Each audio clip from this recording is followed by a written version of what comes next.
What's up, everyone? DJ Short here with Chris Crawford. Usually, Eric Samolsky's with me, but he's taken a few days off, well deserved, of course. But happy to be back here with Chris. We did the podcast together yesterday. We're going to do the podcast again tomorrow with Scott Pianowski. So good stuff. Of course, this is our usual time slot, 1 p.m. Eastern. On Tuesdays, we're here to take your fantasy baseball questions. So hang with us for the next 30 minutes or so. We'll try to get to all of the questions here in the queue. We already have quite a few. We'll let some folks hop into the chat and add theirs as well. I guess big news today is obviously the baseball betting situation. We talked a little bit off air when as we were getting ready here. I think, casual observers may not know these names. Tucupita Marcano at one point was a pretty good prospect. Yeah. And gets a lifetime suspension for his bets, where I believe he won only 4.3% of his bets, which can be explained by him betting on the Pirates. Yeah. I joked on whatever they call that website now that you are not supposed to parlay on the Pirates. We've seen the movie Pirates of the it never ends well. Right. And but is losing that money betting on the Pirates punishment enough? Yeah. 100%. The mental anguish that comes with you can never ever be overcome by not being able to play baseball. But no, he gets the lifetime suspension, and then 4 players getting a 1-year ban. Jay Grom, a guy who I think a lot of people may have heard of as a former top prospect and a guy who was at one point considered the number 1 prospect in his draft class. Michael Kelly, Jose Hernandez, and Andrew Salfrank also getting 1-year suspensions. And the amount of money varied very widely between these players on how much they bet, as little as $100. I believe the highest was Rodriguez betting $743. And I hate to make light of any of this, but if you're betting $99, how are you the one making that bet, DJ? How is that not being made from a friend through a friend of friend? That just to me is so silly. And look, they know the rules. These players absolutely are aware of what the rules were. John Papelbon went on the podcast with one of the Red Sox beat writers and talked about that they brought in mob people to talk to them about how these betting things work. So it's not something that I feel super sorry for them, but at the same time, when you see how little money was being bet, there's a little bit in my heart. Yeah. I mean, like you said, what with Papelbon's comments, I would think that this is communicated to the players. It's like the mortal sin of being a professional baseball player is putting the integrity of the game on the line. But I guess the fact that it's so available makes it tempting. Right. Were any of these players working with inside information? I have no idea. Right. But that's what we need to protect, right? And exactly. And we've learned that through the Ippei situation, Shohei Ohtani's interpreter, who's facing likely a very long jail sentence. Yes. It's not just the players, it's the people around them. Yes. That can get information and potentially use that to their advantage. And frankly, it's pretty shocking that Ippei did not bet on baseball. Oh, yeah. And given the losses that he had. Sure. He easily could have. Yes, he could have. So he had self-control there, but not with his other. That's mind-blowing to me. I look forward to the FX movie about it. It is going to be absolutely a fascinating story. By the way, I will be watching Clipped as soon as my baseball shift is up today to check that out. And by the way, for those curious why those players only get 1-year suspensions compared to Marcano's lifetime ban, those guys were not on the active roster of the teams that they bet against. So that's how that rule works. So even though Kelly was in the Astros organization and bet on Astros game, he was in AAA when those bets happened and didn't actually affect the outcome of those games. They also determined that Marcano's bets didn't actually impact the income of those games as well. But there's a pretty big difference, and that's why one is probably never going to play baseball again, and the rest do have a chance to return in 2025. All right, so let's dive into our questions. And again, we'll be here for the next 30 minutes or so. Feel free to add your questions to the queue. You've already gotten a compliment on your hat, Chris. Thank you, my friend. It's a good hat. It's a good hat. I will root for the Huskies. They're going to be on Peacock a bunch this year. It's Awesome. they're in the Big Ten now, and Yeah, it's going to be fun to watch the best streaming service and my favorite football team, tied with Notre Dame, who also is on NBC quite a bit. You're saying all the right things here, Chris. Yes, Good yes. stuff. Who is not in the Big Ten? All right, Dave, with our first legit question: would you drop Patrick Bailey to pick up Francisco Alvarez? So Alvarez is on his rehab assignment now. The Mets are going to London this weekend. I would anticipate, and everybody believes, that at the beginning of next week, Francisco Alvarez will be back. I would probably do this, and I just think the upside with Alvarez, especially from a power perspective, is higher. Yeah. I could see Bailey hitting for a higher batting average, but I mean, they're both ballparks are not offensive environments by any means, but No. yeah, from a power perspective, I'd have to say Alvarez, and that's what I thought prior to the season. I do like what Bailey's been doing though. Yeah, absolutely. Like, you taking a look at the Savant page of Bailey, expected batting average of 300s in the 94th percentile, and expected slugging of 443 tells you that he's not just dinking and dunking the baseball. Yeah. He has made some hard contact. It would depend to me on, like, if you're chasing and you need some pop. Yeah, I think I have to go with Alvarez. If you're just going with the floor play, I think Patrick Bailey is actually probably the right play, but there's no denying that Francisco Alvarez has considerably more upside. Have they decided whether or not he's going to make that trip to London yet, or is that still to be determined? I don't think he is. Yeah. So yeah, I think we should look for him early next week, to maybe the start of the week, to come off the IL and be ready to rock. So How dare we send that team to England, DJ? I know. How dare we? You know what? People? I'm okay with them leaving the country. Fair So enough. I'm good Fair with it. enough. Yeah, I joked on Twitter last week, like maybe they should just take the summer off and backpack through Europe. Like I'm good with that. Sounds good to me. Find themselves a little bit. There you go. But what I think is more likely to happen is they will, a large contingent of that team will be traded by July 30th. Oh, yeah. Here's a prospect who's interesting, and especially in light, we were talking on the Rotoworld Baseball Show, download it wherever you get your podcasts. On the show yesterday, we were talking about the injuries in the Orioles rotation. John Means, Tyler Wells, both having surgery for their UCLs. Not sure if it's the revision surgery or the Tommy John, but either way, they're done for the year.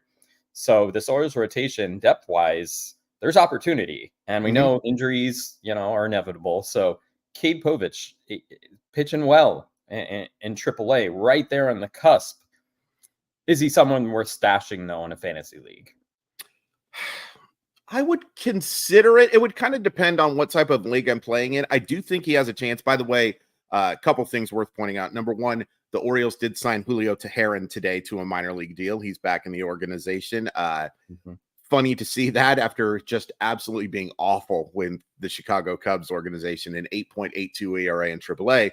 It's also worth pointing out that the way that the Orioles got Povich was in the Jorge Lopez trade. So it's funny how everything kind of turns around. But yeah, 3.18 ERA in his 11 starts, 75 strikeouts in 56 and 2/3 innings. This guy has always been able to miss bats. Question mark is the command. He has 128 walks and 307 and 1/3 career innings, which tells you that he will have some self-inflicted damage. But hitters only hitting 218 across that time frame as well.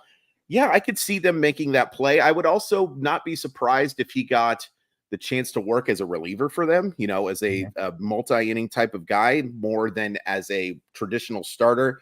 He's averaged 5 innings per start, so he does have the arm strength to be that type of guy.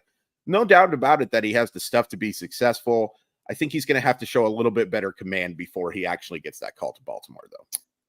Julio Teheran, he was a Met for like 5 minutes this season. One of those things we're gonna forget. And sometimes you'll see like players in jerseys you don't remember what happens often. Sure. Who is your favorite as far as that goes? Well, honestly, my all-time favorite is not a baseball player. It's Rasheed Wallace playing one game for the Atlanta Hawks. That was my all-time favorite of those. Right. Mike Piazza as a Marlin is probably the first one that I think of for baseball, just because it was such a short little time. Marlins, I think, actually did better in that trade than the Dodgers did, by the way. Oh yeah, If you for take sure. a look at what Sad, happened right? in there. Yeah, absolutely. Yeah, that's Yeah. one that I look back on. What's yours? You know, it's a good. Oh, Keith Hernandez on the Indians for me. Oh, wow. That's a while ago. Yeah. Yeah, that's just weird. Yes, it is. Weird to see that. I mean, of course, Yeah. Cardinal great, and Met great, but yeah, I mean, even Keith will say like that was like it was basically his career was over, Yes. and he always kind of anytime the Indians era is brought up on the SNY broadcast, it's usually like a sigh for him. He's like, that was done. Carlos Baerga as a Seattle Mariner was also a very short one as well. And they also brought in Chris Sabo for a very short amount of time as well. That I loved Chris Sabo. Those sports goggles were absolutely the absolute best to watch. That was for sure. Iconic. By the way, we might be old. Oh yeah. Yes. Well. Yeah, we're definitely old. Yeah, I'm not old enough to watch Joe DiMaggio, thank God. Yeah. Although I would have wanted to be clear. 100%. My favorite player of all time, by the way, is Sandy Koufax, and I never got to see him pitch, but he is my favorite player of all time. Important episode of Entourage as well. So Rhino with a question always brings good stuff to the table in our chats every week. I'm curious on your thoughts of Joey Ortiz, eligible at second base, third base. Do you think he has more overall fantasy value over a guy like Zach Geloff in an OPS Roto league? We talked about Ortiz on the podcast yesterday as well. We're both fans of him. Came over to the Brewers in the Corbin Burns trade. I think I like Geloff better. Just in terms of his ability to provide both power and speed. I think Ortiz is like batting average on base percentage wise, like pretty safe. So if this is like a points league, I would probably take Ortiz. If it's a categories league, I might go with Geloff here. Curious your thoughts, Chris. This is a tough one because I do like both. And I've been really impressed with what I have seen so far from Ortiz with Milwaukee, and he's putting together the much better season right now. But the upside tells me that Geloff is probably the play. I still think that he's much more likely to contribute in the steals category. He's got more power in his bat, but boy, it's close. And look, the 549 OPS so far for Geloff is not great, and dealt with some injury stuff. I'm almost talking myself out of it as I am answering the question and thinking about going Ortiz. It would depend. It's similar to the Bailey Alvarez situation. If you're trying to chase, I think I would go with Geloff. If you are trying to maintain, then I think Ortiz is the safer play. I agree. Dad, he's always I love getting questions from Dad every week. Cutter Crawford's ERA was 1.65 through April. His ERA for the month of May was 5.14. Do we think he gets back to his early season form, or does he continue to regress? So the thing about a 1.65 ERA is that it's going to go up. Red Sox rotation in April was insane. I don't think anyone expected that to continue. The thing about Crawford, I believe his two most recent starts, I could have this wrong, but I think he pitched against the Brewers and the Orioles. So two really, really tough offenses to get through. And if you look at the advanced metrics like the ERA estimators, they have him in like the mid threes. Yeah. So I don't know if this is a cop-out answer or not, but I think that's his true talent level.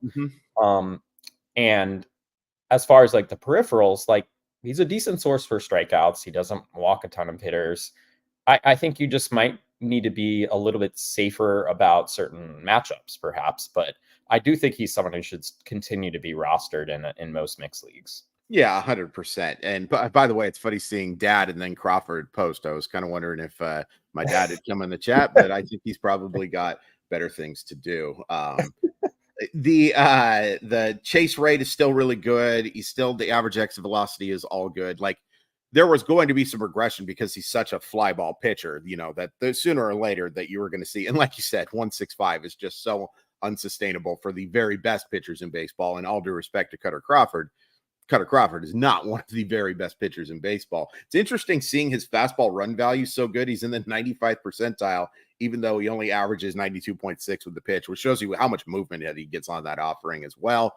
But yeah, I think Cutter Crawford will be a solid, if unspectacular option, closer to that mid-3 ERA talent, though. So biased with the Crawford. I know. Of course. I know. If there's a JP and a Brendan question here, we will get similar answers. Is Anthony Santander worth a pickup? I mean, in a vacuum, yes. I do like the power. He's been pretty consistent power-wise over the years. He's also in a really good lineup, which I think that context is important when thinking about. I mean, he's probably a fringy play in a 10-team league, 12-team. I mean, the outfield landscape is not awesome this year, fantasy-wise. So, I mean, without knowing your alternatives and without knowing who you currently have on your roster, I mean, I would say yes. I think in most circumstances, he should probably be rostered. Yeah, I think that's fair. Just you got to be prepared to take bitter and better with Santander because the guy swings at pitches outside of the strike zone so much. He makes contact with a lot of them, but bad ball hitters, unless you're Vladimir Guerrero, tend to have a lot of streaky times, right? Like when they're at their best, they're pretty darn good. When they're at their worst, it's not a lot of fun to watch. But he's much closer to the 33 homer guy he was in 2022, 28 homers in 2023. Not really on that pace just yet, but I would expect more good from Santander. Just be prepared to take a hit in the average category with him. The other thing we should talk about is like offense has not been good this year, really across the board yet. Yeah. So when you're looking at some of the options on the waiver wire, like it's important to think about the context of the league right now. I do think as the weather warms up, naturally there'll be a bit more offense, and like kind of the elephant in the room is like what baseball are we using this year? I don't know.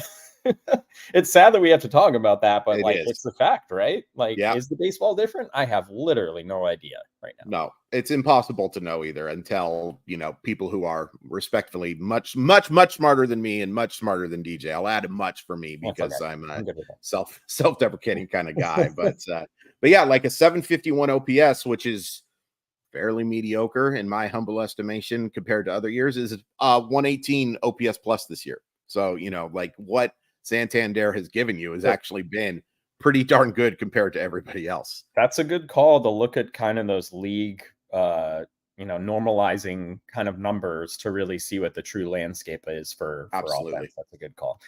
Sure. Rhino with another question here. As Hunter Brown and Tanner Bybee figured things out, I drafted both but dropped them. Which one is a worthy pickup, and who would you drop for him? Brian Bayo, Reese Olson, Walker Buehler. So I believe more in Bybee than Brown. Same. So it's just a matter of who you drop here, and I think I would show a little more patience with Walker Buehler. And the team context matters from a win perspective. So if I had to drop one, it would probably be Brian Bayo, who I like. But I think I like Bybee a little bit more. I know Olsen's most recent start wasn't great, right, but he's been really good so far. So, yeah, I'd go with Bybee over Bayo. Yeah, that's what the same call I would make. Hunter Brown took advantage of a Seattle lineup that has been scuffling, to say the least, in one of his most recent starts. Been better, but would be hard to be much worse than he was to begin the season, if we're being completely honest with you. I still think Bybee is a really nice option who gives you lots of win chances.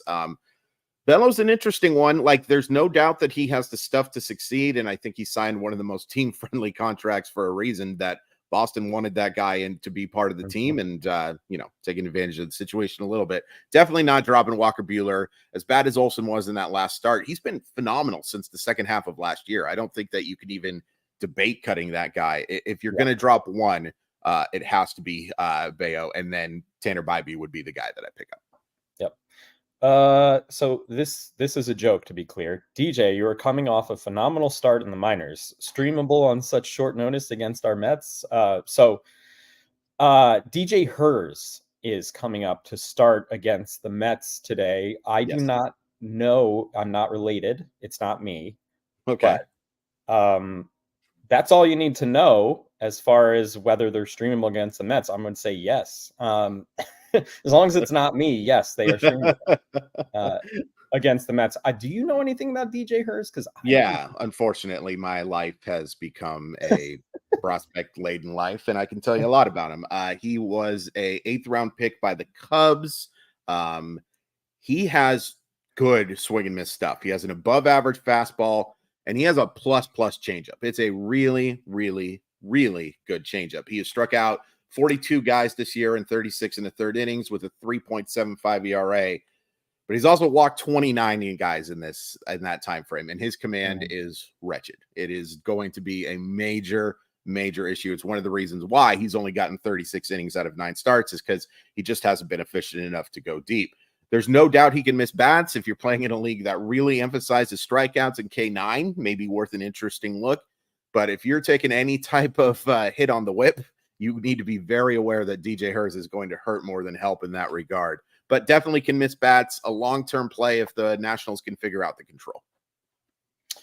Good stuff. Rhino with another question here. What do you make of Spencer Torkelson being sent down to AAA? Somebody dropped him in my league. Pick up and stash is the question here. We talked about Torkelson on the Rotoworld Baseball show yesterday as well. We were, a lot of folks this spring were comparing him to Tristan Casas and like the big second half that he had last year. I believe a lot more in what Casas did than Torkelson. Right. Like the power, obviously, I believe he had 19 home runs in the second half last year, but I think he hit like 230 or something. So like that risk was still present. Sure. It's not like the Tigers are giving up on Torkelson. They want to get him right. He was a number 1 overall pick. I think he's still viewed as a future for that team. It's just a matter of how long it's going to take for them to feel comfortable bringing him back up. What do you think? Like a month, maybe? Yeah, I would guess sometime around the All-Star break, maybe right after the All-Star break, if he hits AAA pitching well. Like, this was not a case of bad luck. This was a guy who was in the 2nd percentile in expected batting average, the 3rd percentile in expected WOBA, the 7th percentile in expected slugging percentage, only making contact on the sweet spot 7% or 27% of the time. That's in the 7th percentile, 4.5% barrel rate.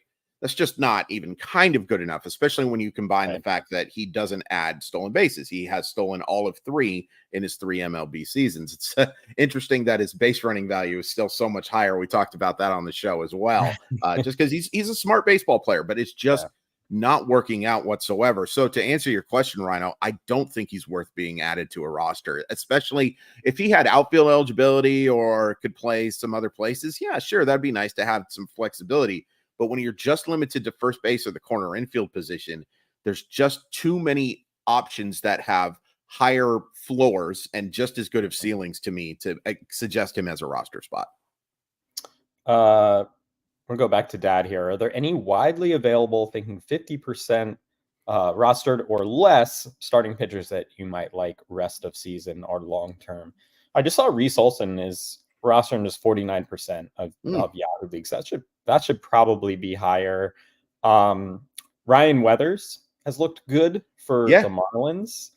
And he is rostered in just 35% of Yahoo leagues right now. So I think he's a good play.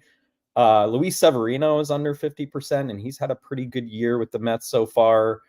Braxton Garrett, too, is a pitcher I really like. Again, Marlins, but it's a good home ballpark. Unfortunately, it's not. Win potential, probably not great there, but those are a few that I like right now. Do you have any that would make some sense, Chris? I don't know what Brian Woo's roster percentage is. If he's in that range, I think he would make some sense. He's been excellent, even though there seems to be something after every start that gets released for his information. But definitely has been really good and is going to face some pretty weak lineups coming up as well. It looks like he's going to be facing Oakland and Chicago. Oakland and Chicago in the early 90s were very good baseball teams, not so much right now. But yeah, those names, absolutely, especially Braxton Garrett. Braxton Garrett, when he's been at his best and healthy, he's been a really strong pitcher. He's been a guy I've liked since he was a left-hander out of the high school in Alabama. So yeah, that's who I would go with as well. Matt Waldron was a popular two-start pitcher for this week. He pitched well again last night. And Mm, what's interesting about Waldron is like he's leaning into the knuckleball, but it isn't impacting his control. yeah, Uh, how long that can last, who knows? Because it's it can be dicey sometimes with knuckleballers. But sure. um, Did yeah, you I see the think. GIF of the one that he threw the other day? Oh The yeah, that one where the catcher had absolutely no chance to catch it. It had that little yeah. spin on it. That's nasty, man. I joked that it bounced off the strike zone box on the TV somehow, That's funny. That's very funny. because it really looked like it did. That was It really, did. but it puts in perspective if the catcher's having a hard time catching it, Oh like yeah, how is the hitter going to catch that or 100%. hit that pitch Exactly. for sure? What are your thoughts on Henry Davis now that he's coming back to the Pirates? Do we feel like he might be a late sleeper for one catcher leagues? Um, I know we really liked Henry Davis a lot during spring training Mm, because he was getting that opportunity to catch because Andy Rodriguez is out for the season. But I don't think the Pirates really liked him as a catcher, is the other part of that. And I think that's an important part of it when you think sure. about how the Pirates will utilize Davis moving forward. He did go to Driveline during the offseason, but he didn't really hit that well in the time that he was with the Pirates this season. So No, single catcher leagues, I think he's just a wait and see at this point. sure. Yeah, I would say that's fair. And he's Derek Shelton did say on the pregame their pregame show that he is going to come up and catch. Also, Jack Sawinski getting recalled from AAA, so that'll be interesting to see how he adjusts. Showed some flashes in 2023, but did not show him in 2024. No, sir. Heck no, he did not. In two catcher leagues, I'd be interested. In a single catcher league, I'm probably taking that same wait and see approach. I really like Henry Davis in the long term. I think there were more flashes, bringing that word back, in 2023 than people liked, and he had a nice little spring training, as you mentioned. But it's weird to say, too many quality catching options right now to suggest that he's one of the 12 to 14 best right now. Sure. All right, let's go to another question from Rhino. Which player do you like more in the leadoff spot rest of season, Davis Mm, Schneider or TJ Friedel? Good question. Two interesting players, no doubt about that. Schneider is someone who, he continues to produce. He has an 891 OPS now yeah. through 87 games with the Blue Jays, 15 home runs as well. Draws plenty of walks. Friedel was quite useful last year, had 18 home runs and 27 stolen bases. Back healthy now for the Reds. I think if it's a category situation, Friedel is the more interesting play to me, Sure. uh, especially with like the ballpark context as well.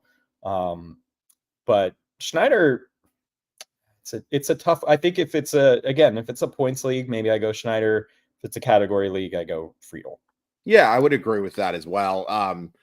Schneider, I mean, I think that there were a lot of doubters based on the fact that he didn't have the great prospect pedigree. And not that TJ Friedel, in fact, TJ Friedel famously, there was a big story about whether or not teams knew he was eligible for the draft or not coming out of Nevada, which was one of the more fascinating stories as a draftnik to follow, because I certainly didn't know that he was eligible. But yeah, category wise, Friedel's a guy who stole, I believe, 27 bases last year. I think he's much more likely to contribute in that category than Schneider is. They both have 3 stolen bases, but Schneider's played an awful lot more than he has. And I would guess that number does not remain close for the remainder of the year. But if you're just looking for some runs scored, I think that Schneider is the better bet right now. That Cincinnati lineup has issues. Like, there's some talented dudes, no question about it. And look, Toronto's not perfect, There have been some bad years from some players that we expect to have good years. But I think he's a little bit better to a chance to get on and score some runs. In an OBP league, I like Schneider for sure. But if you're looking for some stolen bases, I think you got to go with Friedel. So this is a kind of depressing question, Uh-oh. and this isn't a question from one of our viewers here, but if you could guess Vlad Jr.'s OPS dating back to 2022, where do you think it settles in there? He's been better recently, so I'm not dumping I on hate him. this. 745. Okay, it's better than that. Oh, Okay. good. All right, it's 805. That's But 805. still, Okay. Davis Schneider, dating back to last summer, 891 OPS. Just So saying. DJ Short is going on record that Davis Schneider is a better offensive player than Vladimir Guerrero. I mean, Davis Schneider should have been on the cover of MLB The Show instead of Vlad Jr. this year. Just saying. You know, speaking of, and I just quoted a bunch of Savant stuff, and it can be a helpful stuff. I think Vladimir Guerrero Jr. might be the ultimate. You better be careful looking at the Savant page right now, because you take a look. It is as red could be. It looks like a Utah election on his baseball Savant page, man, because his hard hit percentage is in the 99th percentile. His average exit velocity is in 98th percentile. Expected batting average, 97th percentile. Expected slugging in the 89th percentile too, which tells you that there has been some bad luck for Vladdy Jr. Yeah. But when you make hard contact and you're a 30 grade runner and it's on the ground, it just doesn't matter as much. And when you draw as much walks as he does, yes, it does help the Blue Jays. It really doesn't help you as a fantasy guy, because he's not going first to third. He's not going to be a guy who steals a couple of bags once he gets on. It's nice to see, and it's evidence that the talent is there. And it's worth pointing out that this guy's still 25 years old. Still only a 25-year-old pup. There is a lot of good baseball, I think, left in him. But if you just look at that Savant page and say, well, clearly he's been the most unlucky hitter in baseball. No, not really, because it doesn't do you as good to make hard contact on the ground. Yep. I mean, that's been the story of Vlad Jr. to this point, unfortunately. Yep. Walk rate way up for Vlad this year as well, which is interesting. We'll see if that's something that sticks. Is it because the rest of the lineup is not good? Like, I'm not really sure. But all right. Bonus question here. What do you make of Mark Vientos? Has he figured it out, or is this just a heater? I don't think Vientos is ever going to be a guy who hits for average. There's just a lot of swing and miss in his profile. And the Mets, when he continued to mash in AAA, and, Mets fans were kind of clamoring for him, it seemed like the Mets didn't even really believe in him. Yeah. But here he is now, and, Brett Beatty has been a disappointment to this point in the majors. Not quitting on him necessarily. No. But Vientos is hitting right now. And also he's getting the experience and the time at the major league level that he really hasn't gotten before. It's been more sporadic. I do think that to an extent, this is a heater. But when he makes contact, he hits the ball really hard. Yeah. So I think right now, I think you ride the hot hand in a fantasy league. I think he should be rostered probably in all 12-team leagues while we see kind of how it shakes out and how Brett Beatty progresses. But yeah, I think he's mostly a power play. He doesn't run, so it's a bit limited fantasy profile. But yeah, I think he could carve out a future on this team, especially like I said earlier, the Mets are not looking like a contender. They will probably trade JD Martinez. When they do that, Beatty comes back up, and Vientos probably is the DH. So I do think he'll be there for the extent of the season here. Yeah, I mean, look, there's never been a question about whether or not this guy can make hard contact with a baseball. There's some stuff that is less fantasy relevant, like whether he's a competent defender, and that's an issue. I will say this too. What if they trade Pete Alonso and then you move Mark I think they definitely could. It's becoming more and more realistic. And then Mark Vientos, I think, would be just a fine first baseman. I think that lines up for him pretty darn well. And then because they're going to call up Beatty again, especially he's had a couple of nice games in AAA, which has been nice to see.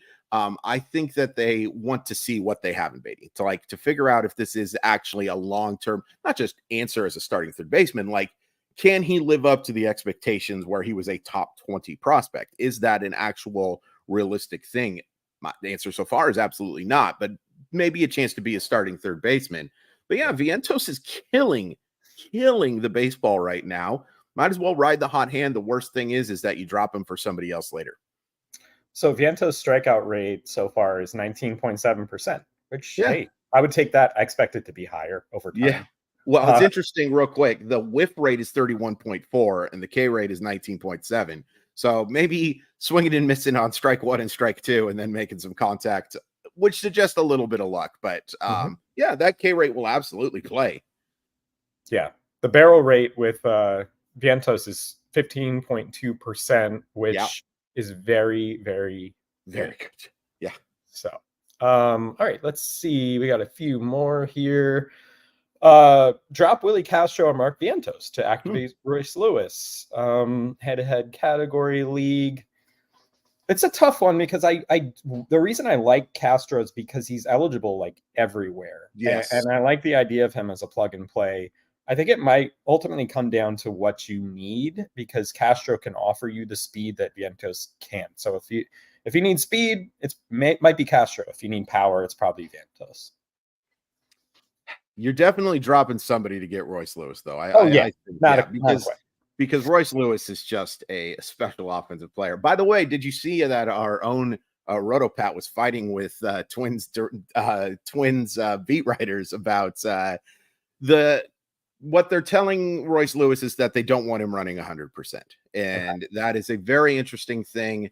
And I get it, especially on ground outs. There's no reason for him to be chasing that hamstring. But there was some talk about him stealing bases in AAA, and the Twins were very, very disappointed in him for even attempting stolen bases because they want to keep him healthy. It's just an interesting debate. Pat, stick to pizza and football, man. Just leave everybody else alone, man. I love you, but come on. No, Royce Lewis is like a special talent. By the way, I was looking at his Savant page. It's funny where he ranks because he only had 2 at-bats and one of them was a homer, and he has a 3.500 OPS. But yeah, if I was going to drop one of those, I think it would be Vientos, just because of what you mentioned with Castro, the multi-position eligibility. It's nice to have that guy as a plug and play in a few different positions. As good as Vientos has looked, Castro, I think, is going to see a lot of playing time and also give you some stolen bases as well. So you got to drop one of them. But if I had to drop one, I think it'd be Vientos. All right. So we're going to wrap things up here in a minute. We'll throw this question up. Joe Adell or Jake Myers rest of season. That's a tough call.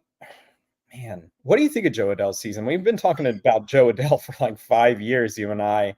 Yeah. And if now is the time. I think the advantage for Joe Adell right now is that the Angels are so bad. Yes. That he's going to play every day, and we will figure out what he is ultimately. Whereas in previous seasons, there was a little bit of pressure with Trout and Ohtani and some of their free agent additions that they were trying to win baseball games. Now, I would assume they're trying to win baseball games now too. It's just hard for them to do that. Yeah, this is a tough one because number one, I've been really impressed with what I've seen from Jake Myers. Like, he has been a really solid option for them, but there's a little bit of pressure on him now with Chas McCormick back on the roster. Like, he's going to have to keep hitting. Now, one thing that's nice for Myers is he's a good defensive player, where Joe Adell is not so much. But at the same time, there's absolutely no reason for them to not give him a look. If you would have asked me this question 3 weeks ago, it would be an easy Adell. I was so impressed with what he was doing. I think he's like 2 for his last 38, and he struck out in a lot of those at bats. And, it's funny. I was just about to be super down on him, and then he hit a grand slam against the Mariners on a horrible pitch from Taylor Sassetto. I love you, Taylor Sassetto, but that was just an awful pitch that tied the game at 4-4. But like, the strikeouts are still an issue. The chase rate's still an issue. This guy has some of the best bat speed in baseball, and he's barreling the baseball we just talked about 15.2 is good. His rate is 16. Like, the power speed combination is there for Joe Adell. And the fact that he's going to play every day, albeit for a wretched team that may not give a ton of RBI chances. We've talked a lot about ceiling versus floor. If you want to go ceiling, I go Adell. If you want to go floor, it's pretty easily Myers. Yeah.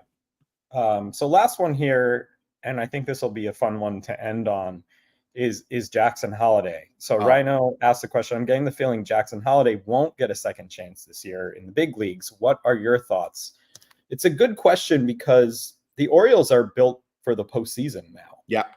They're trying to chase down the Yankees. So if they don't feel that Holliday is where he needs to be, they don't really need to bring him up. Yeah. And that's still sort of an open question. There was an interesting piece, and I'm trying to remember who wrote it. I'll tweet it out after the chat. But it was a conversation with Jackson Holliday about his struggles. And I think it was like 10, 15 games he was up in the majors. And obviously he really struggled. But he's never faced failure before as a baseball player. And I don't think we talk about that enough. No. that the failure part is an important part of the development process. It's 1,000,000,000% true. To how you respond to that failure, because baseball, you're going to fail. Yep. So maybe this will be a positive for him going forward. Certainly that's the outlook that he has. And I think having a father, Matt Holliday, gives him a huge advantage mentally to get in the right space of how to adjust to these initial struggles at the major league level. It's a really good question. And if I was forced to bet on whether or not he's going to get called up, after I saw Connor Norby get the call up over him after this Mateo injury, it kind of leaned me towards no, he won't play it again. I wouldn't be surprised if he was on like a postseason roster type of thing, like as a an extra bench bat, that offers a little bit of upside. But it's similar to the situation with Jared Kelenic. And I'm not saying that Holliday is going to have the same path as Kelenic did, but both of those guys were so great in high school and then so great in the minor leagues that when they struggled against major league pitching, I don't think they really knew how to respond to it.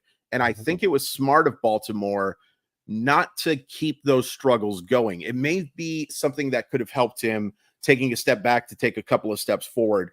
But with Baltimore doesn't have that choice. Baltimore does not have the option to be, let's see how Jackson Holliday does. They are competing against, in our opinion, the best team in Major League Baseball right now, the New York Yankees. They want to win that division. The advantage of being the number one seed in a postseason with these new rules is huge. You get a week off before you get to play, and then you're going to play a weaker team and get a chance to advance much further in the postseason.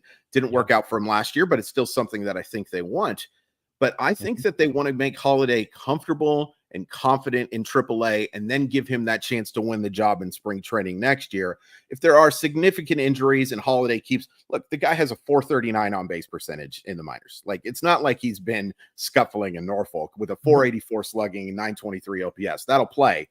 But I think they want him to absolutely dominate. And also, if they don't have to bring him up, and they definitely don't, I don't think they're going to. Right. And I think the next time they bring him up, they want that to be the last time. Great. It doesn't always turn out that way, but I think that's what they want. 100%. So we shall see. It is really enticing when you see him on the waiver wire to be like, I'm gonna see how it plays out, because the upside still looks considerable, even if like the power I think is going to take some time. Yeah.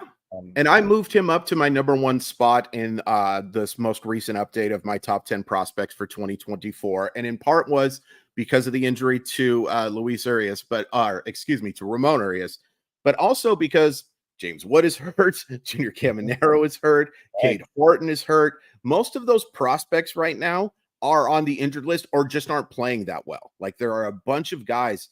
I was talking to this about RJ Anderson, who covers prospects for CJ Sports, is like, have you noticed that every prospect that's a hitter is either hurt or just sucking? And he said, yes, I have. And so he's worth a roster spot if you have a immaculate bench. Like, if you have all of that roster room, like, the upside that he offers is better than the upside of the majority of players. But there is a real chance that you're going to add him and never use him as well. Right, exactly. All right, good stuff. Thanks, Chris. And thanks for all your questions. If we didn't get to yours, feel free to tweet at us and we can get to it. I'm at DJ Short on Twitter. Chris is at Crawford_MILB. And I'll see you tomorrow on the podcast, which should be a lot of fun. We're going to play a little game show. Nice. So I'm coming up with our questions right now. It's based on a popular game show, which I don't know if I'm allowed to name it. Or I might get sued. So we will see you tomorrow, and it should be a lot of fun. Take care, everyone. We will see you at the usual time next week for this Q&A. Later.